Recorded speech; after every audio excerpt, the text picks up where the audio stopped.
energi resources yang berada dalam tanah.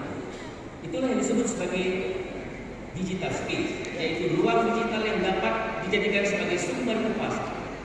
Jika sebelumnya sumber kekuasaan berasal dari para pemilik tanah, maka saat ini sumber kekuasaan juga bisa berasal dari pemilik digital space atau orang-orang yang memiliki data digital space tentang tanah dan sumber energi yang ada di dalamnya. Saya hanya ingin mengatakan bahwa tuan tanah, Lord of Land, tidak cukup kuat ketika berhadapan dengan tuan data yang menguasai space, Lord of Data Space. Tidak harus memiliki kendaraan supir dan gedung serta mengubah fungsi keahlian ini proses bisnis seperti itulah yang dilakukan oleh korporasi yang menggunakan digital space sebagai pola mempertemukan proses yang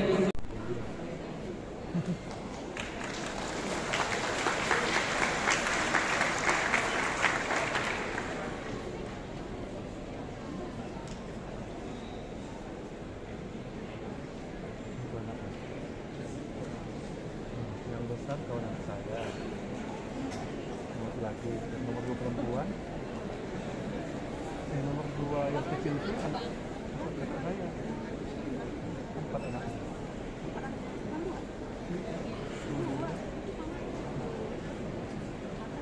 kakaknya ya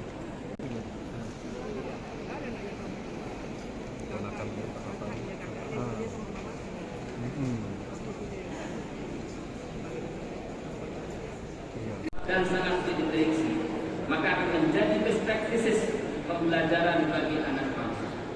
Demikian gagasan saya tentang sebuah tema penting dari politik digital, yaitu transformasi partai politik menjadi organisasi partai di era digital untuk penguatan demokrasi. Sebelum pidato ini saya akhiri, mohon izin untuk menyampaikan menjadi teori yang paling banyak dipelajari dan diteliti dalam studi ilmu politik. Keterkaitan antara kekuasaan dengan demokrasi menjadi fenomena yang sulit dihindari ketika posisi kekuasaan harus mendapatkan legitimasi masyarakat sebagai hak. Demokrasi memberikan berbagai persyaratan untuk mendapatkan kekuasaan yang terus-menerus mengalami penyesuaian karena perubahan pola hidup masyarakat yang berbeda-beda agar kekuasaan diperoleh secara damai. Sumber-sumber kekuasaan yang dipelajari selama ini dalam studi politik seperti kekuasaan fisik, keahlian. Enggak. Program Pancasila gitu ya.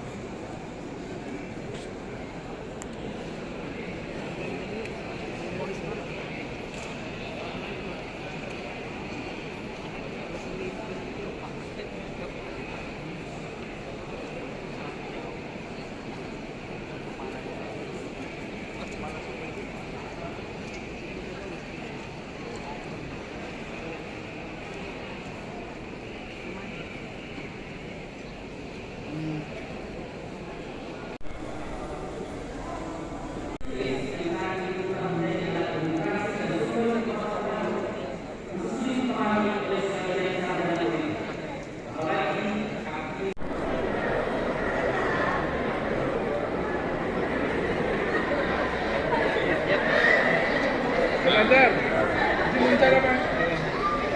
Untuk hari ini menghadiri Tuan Guru Besar Pemuri masih muda dengan pemikiran segala macam. Iya, beliau sahabat saya menyampaikan selamat pada pencapaian tertinggi gelar akademis Profesor Guru Besar dan pidatonya juga sangat relevan. Beliau mencoba menawarkan lompatan manajemen pengelolaan partai secara digital. Menarik karena sebenarnya beberapa partai sudah melakukan itu. Saya dari PDI Perjuangan umpama ada MPP, jadi boleh di-download MPP itu berisikan banyak cerita tentang partai, orang mau registrasi online bisa, dan sebenarnya di balik itu juga akan ada data intelligence yang sebenarnya bisa kita gunakan sebagai basis untuk membuat analisis.